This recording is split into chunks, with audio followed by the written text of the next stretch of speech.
May isang palasyo puno ng misteryo. May nakatirang mag-asawang kuwago. Lagi nang gising, mata ay deliryo. Naku, mga lutang at laging tuliro. Hilig magbadilibar ang dalawang good ng mga basura sa malitang ginto. 18 langgang mang nagchismis nito Na siyang nagbuhat ng basurang ito. palasyong marangal sa tabi ng ilog. Pinasok ng kwagong ang mata ay butlog. Ano ang dahilan? Bakit di natutulog? Merienda'y polvoron na sobra ng bulog. May mga mutsacho ang dalawang kuwago.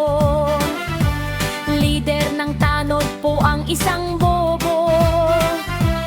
Ang isa po'y puno ng mga gago. Balahurang babae, ito pong pangatlo.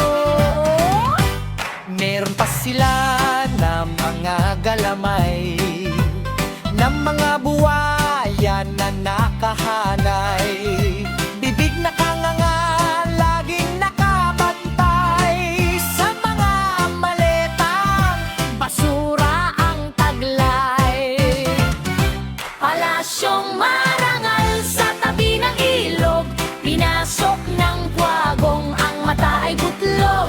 Ano ang dahilan? Bakit di natutulog? Merienda'y polvoron na sobra ng bulog. May mga leyong basura'y nilunok. Ngayon ang paningin tila nabubulok.